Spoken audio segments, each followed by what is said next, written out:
Hey, it's Dan, and welcome to Unified Gaming. So in this one, I want to share with you the Evoker, a 1-bar PvP magicka sorcerer. It does it all: damage, sustain, defense, mobility. It works in all content.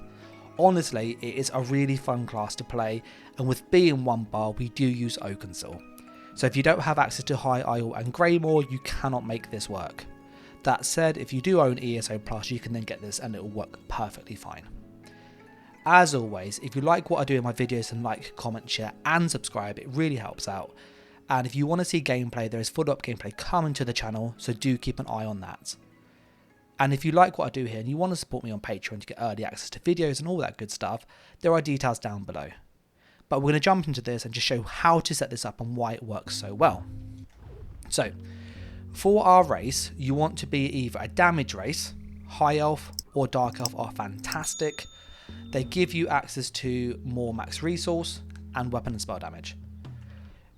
As a High Elf, you get spell recharge, which gives you more stamina sustain essentially, and as a Dark Elf you get flame resist, which helps you as a vampire. So both are really good options.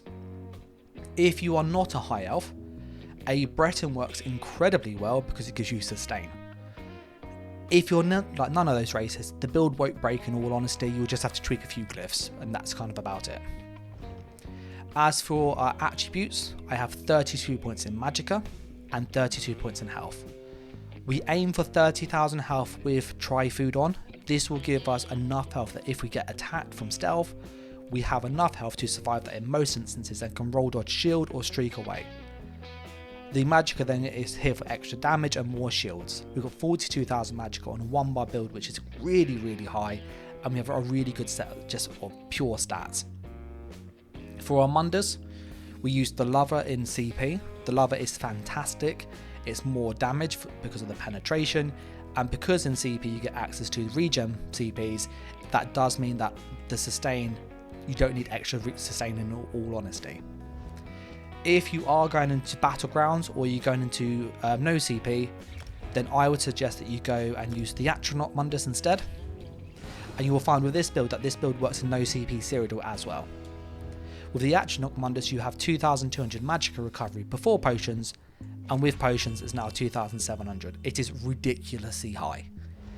And if you go with the Lover with the potion buff on, we still have a good 2,200 regen. So lots and lots of sustain on this build with a huge magicka pool. As for the consumables and what we actually use, for my consumables I personally like to use Tri-Food. If you're in CP, Tri-Food is brilliant. Health, magicka, stamina, it does it all. It's dirt cheap. Sugar Skulls is the kind of go-to food here. If you are finding sustain tricky, however, you can use Clockwork Citrus Fillet. This will give you max health, max magicka and magicka recovery, but it's incredibly expensive. The cheaper version is called Witch Mother's Potent Brew. It's health, magicka and magicka recovery, and if you look at our stat page currently, it's 42,000 magicka, 30,000 health and 1,800 regen. With our new food on, if we use Witch Mother's, we go to 41k magicka, 29k health and 2,200 recovery. So you do get a lot of sustain from that food. This is really good if you're in Battlegrounds or in no CP, because this will really help with that sustain. And as I said earlier, you can use the Astronaut Mundus, so you can mix and match the food with which Mundus you use for CP Cyrodiil. Personally, I like the Tri-Food for the extra stam because I roll lots, but that is personal choice. With the potions, Tri-Potions cover all bases. If you're low on health, you need this. If you're low on magicka, you need this because you can't shield or heal or move away with streak. And if you're low on stamina, you can't CC break and you're going to die. Tri-Potions just cover every basis. If you are in CP Cyrodiil or you have loads of Nightblades in your server, then I would suggest using the Tech Potions because they can be really helpful and just carry a few. Essence of Immovability is also quite a nice one for group play or duo play, particularly in Cyrodiil, but Tri-Potions is just kind of, they're your bread and butter. Now, talking about the skills and how this works. When building a 1-bar build, you only have access to 1 bar. So everything on the back bar does not work. And just to get the elephant out of the room, Bound Aegis currently, this will give you extra magicka and it will give you extra armor and minor protection. if it's on the back bar. However, with Oaken Soul, this actually gets disabled still. So if I go to my front bar, I have 43,000 magicka. If I slot on Bound Aegis on the front bar, it's now going to go up. Even though it's on the back bar already, but because I can't bar swap, and it means all these skills at the back do not actually work. So just do factor that in, because I know a lot of people, there is a bit of misinformation out there about it. So just factor that in, okay? As for the skills though, you need to have essentially a spammable, a burst skill of some type, some kind of mobility skill, and then a heal over time or utility skill of choice, and then you need an ult of choice. So for us, we are using Crystal Frags as our spammable. As we cast this, you'll notice that it does proc some of our passives. So we get extra crit chance, 33% crit chance, which is pretty decent. You might also notice we get a small heal as well. And that heal does proc in PvP. And that's really nice because it gives us just extra passive healing, which you don't otherwise have. So from the Blood Magic passive, you can proc this quite easily, and this is really, really helpful. As for the burst skill, we are using Haunting Curse. Haunting Curse is essentially a huge delayed burst damage, and if you put this on a target and then Crystal Frag and get a double frag proc, and Curse goes off, it is a lot of damage. We then have our Hardened Ward as our big shield. It's 22,000. In PvP, it's about a 10,000 shield, 11,000 shield. It is huge. And in no CP, it's about a 9,000 shield. We then use Streak because it's a stun that can't be blocked, and it's a mobility skill. So if we're being attacked, we can just roll and streak away. You often see people streak and then roll dodge like this. By streaking and then roll dodging straight away, you end up avoiding all the projectiles that come after you. Or you can go streak, roll dodge, jump and shield.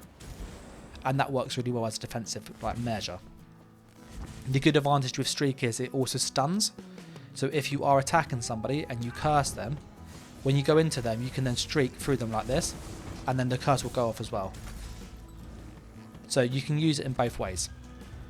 As for the RB skill, so the last skill, it's kind of personal choice in all honesty. For me, I like the feel of that traditional sorcerer, that bargaining with darkness, swapping stamina for magicka and health. It's really cool. That's how sorcerer feels to me. And by using Bewitched Sugar Skulls, I then can turn my stamina into magicka if I need it, or I have the stamina there. So it works really well with this, and we get minor berserk when we cast this. So when we cast this skill, we get a heal, we get a damage buff. It also gives you a magicka sustain buff over 20 seconds, which is really nice. So there are loads of benefits to this. If for some reason though, you need more healing power and more defense, then I would suggest that you go down to Assault and get Resolve and Vigor. Resolve and Vigor is a really good heal. It is essentially 22,000 over 5 seconds. It gives you armor, so it makes us a bit tankier as a result. Really helpful. Alternatively, what you could do if you want just a passive buff and you don't want to actually, it's just a skill less to push, going down and using Bound Aegis is great, because what that will do is it will give you more max magicka, 8%, it will give you minor resolve, so about 3k armor, 6% damage reduction there, plus minor protection, 5% damage reduction there. So this is a really good skill just to slot and not do anything with. It's passive damage, it's passive resources. We've got 46,000 magicka now, it's really good. So if you want as a passive skill, you can slot this. Sometimes you might need to use an execute if you're in Battlegrounds or you're in kind of a group play. Using Endless Fury can be quite nice, and then I would suggest morphing it down to the Endless Fury. As I said, the actual final hit is 15,000 and that's 16,000, but there's no real big difference. Mage's Wrath is AoE damage, Endless Fury is just sustain, but the damage on the target is exactly the same. So for me personally, I prefer Endless Fury because I want the sustain back. If you kill somebody, you get like almost 3 times the resource back. It's really good. Another good option is you could use Boundless Storm or Hurricane just for movement speed. These are also quite nice. Just note that you do not get the armor because you have armor already active, so they're just movement skills. The other option is also Crit Surge for more passive healing, but you don't get the damage because you already have the damage buff. So me personally, I will stick with Dark Conversion, but you can switch that skill up for quite a few slots. The other skill you can change is you could change Haunting Curse. If you don't want to use frags as your spammable where you're doing this, you're having to hard cast frags, which can be quite awkward, and you are vulnerable to being interrupted, which especially in larger fights will happen quite often. What you can do instead is then go down to the destruction stuff and get False Pulse, and you can then stop this here instead. By using False Pulse, we can then have access to the Cleave on this, which gives us an AoE ability, which is really nice, because when we hit people we apply status effects really quickly on this build. And what's really, really good is it can't be interrupted. You can use Crushing Shock instead at the other morph to get access to a ranged interrupt. By doing this, you can just basically rotate this and then cast Frag, and just keep doing your Crushing Shock or False Pulse, which morph you pick, and then Frag. And this is basically the rotation that you do. So that's kind of how that works. You will notice though that there's no big burst spikes, so just do factor that in. Personally, as I showed at the start, Haunting Curse is probably better in all honesty. And then for the ultimate, you have Energy Overload. This hits like a truck. It also gives you magicka back if you hit people. It's really, really useful. If you don't want to run that though, because it misses quite often, or you range issues, etc., I know it can be buggy, go down to the Mages Guild and use Meteor, so Ice Comet or Shooting Star. Both have advantages. Ice Comet slows people when you hit them, so they have to sit in the damage a bit more, especially if you streak into them first. If you use Shooting Star, you do get fire damage on that, so you hurt vampires more, and you also get some resource back from the ult. So that's quite nice, so ult gen back. Me personally though, as I would use personally, I would use Energy Overload. So that's the skills. I know that was quite a lot of information and loads of options of how you can tweak it to meet the kind of content you're in and so on. If you obviously have questions though, let me know down below. As for the champion points, what you want to have is Master at Arms. This is 6% damage done, so buffs all your damage. Weapons Expert, this buffs your overload, this buffs your light attacks. It's really, really good. Deadly Aim, it buffs your single target damage, and Ironclad, it reduces your damage taken. For the red ones, you want to have Bastion. This increases your shields by 15%. You also do more damage to other people. Survival Instincts, which makes roll, dodge and break free cheaper. Pain's Refuge, which makes us tankier. And Sustained by Suffering gives us more regen. So this is really good. And for the green ones, Steed's Blessing and just whatever you want. I just like Steed's Blessing because it's movement speed when you're out of combat, so it helps you get around quickly in Cyrodiil. Now we're going to go through the sets and kind of what we're doing, and I just want to quickly touch upon that I am a vampire on this build and a vampire stage 3. If you're a vampire stage 3, you do get access to a passive called Undeath. This makes you really tanky. It's like having a defensive set, and what works really well is the fact that the larger your health pool is, the longer you can benefit from Undeath, if that makes sense. Because, you know, 50% health on 50k health is 25k, so you're going to get a lot more mitigation for that 25k, whereas, you know, 50% of 10k is only 5k, you're not going to benefit much because you'll be killed quickly. So the bigger the health pool, the longer Undeath can actually have an impact. So 30k is really good for this, and it works with your shield, makes your shield tankier. Now for the set, we're using Ancient Grace. Now, Ancient Grace is a great set because it's magicka and magicka. It is the strongest magicka set for 3 pieces. This is really, really good, and I use Sharpened on this, especially in Cyrodiil. The reason we use Sharpened is that we do need penetration. We've got 10,000 penetration here. You might notice that's still a little bit too low. We fix this with the Absorb Stamina glyph. Now, Absorb Stamina, when you light attack people, you have a chance to proc Sondered, which procs Minor Bridge. That's another 3,000 penetration. Now from testing, it's about a 30%, 40% chance roughly. So you'll see not every time it will proc, but it procs more often than not. And it has a 3-second cooldown. What you end up finding is that as you're actually fighting and you're doing damage, if you weave these light attacks in, you'll start to proc the status effect. And then this will just help you give that extra burst. But the thing is that if you do forget to proc your light attacks, you won't get it. So you'll see it's on for about a third of the fight. It's quite useful. And if you want to use charge, it's up 100% of the fight, which is great But personally, if you're doing that, you then have to run Crushing Shock. So if you are going to go down the charged route of the staff, run False Pulse, because those extra status effects do make a difference. As for the other items, we then have 1 piece Baron Thrisk and 1 piece Magma Incarnate. This just gives you constant magicka and stamina recovery at all times. You can use Roska, which is a Roska, I think people pronounce it, which is very similar. It can be slightly better regen at full stacks, but for majority of the fight, this combination, 1 Baron, 1 Magma, is more sustain. You need to be in combat for over 23 seconds in order for Roska to beat this setup. And then I use 1 trainee on the chest, reinforced. You will notice all of my glyphs are tri-stats because that gives us loads and loads of just max resource. We then pair this with Crafty Alfiq, which is really good.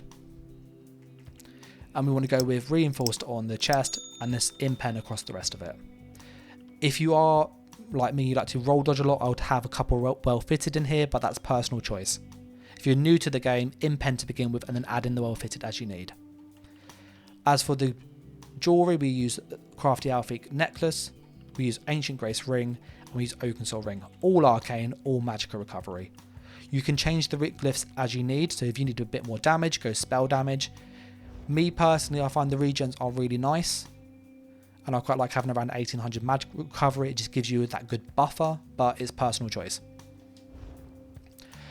There is one honourable set that I want to mention, which is an absolute nightmare to farm. If for some reason you can get access to the ability altering weapons, which I know are really, really good but are quite annoying to farm, then I would suggest that you do that. You might also notice I'm on the PTS part of this. In the ability altering weapons, you have access to the Asylum weapons, and in the Asylum weapons, there is a staff that is very, very, very good. This staff, essentially, when you use this, will give you extra damage. You need it to be a lightning staff again. And with the lightning staff, what ends up happening is when you cast this, so I'll show you here, every second cast of False Shock will always apply Burning, Concussed and Chilled. This is really, really nice. The advantage of using this is that when you cast this, that False Pulse tick, so go the 1, 2, it can double proc. So you can end up getting double procs on this, and it's lots and lots of extra sustained damage. So if you can get this staff, it is very, very good, but it's really, really awkward to get. And if you want to, if you run this as charged, you can then obviously get the status effects to proc even more. So if I do it once, you can see there's all the status effects and that set hasn't procced, and when I do it again, I'll get 3 lots of that, 2 lots of those procs. So those are 3 dots there, and then it's now charged and I get some extra damage out of this. This is a very, very good item, but it comes from a trial. It is very hard to get. You might also notice with that item that if you do try to go for it, the Asylum is awkward and you do actually need the perfected version. So the normal one is every second cast. It just doesn't have the extra spell damage, which is lacking. So personally, the perfected one is the way to go for this. It's an extra 100 spell damage. It's really good. If you do use this item, you will notice that your Ancient Grace isn't doing anything. And to fix that, you just go with 1 piece trainee on the jewellery, and that will give you extra magicka. If you do this, it will really, really help. It will give you more sustained damage. You will have to drop curse, obviously. So this is for more like sustained damage, basically. Chucking out the frag and just really being more of a pressure build rather than a bursty build. But this is definitely an option to go. But that's kind of how you can set up a 1-bar Magsalt that will work in all content. If you got any questions, let me know down below. I do have a Discord where I do obviously reply and comment a lot faster there, and there will be gameplay coming to the channel, so obviously do subscribe so you don't miss out on that. As always though, any questions and stuff, like all that stuff, just let me know. But I'm going to say a big thanks to all the people on Patreon. So I'm saying thanks for watching, take care guys, and bye.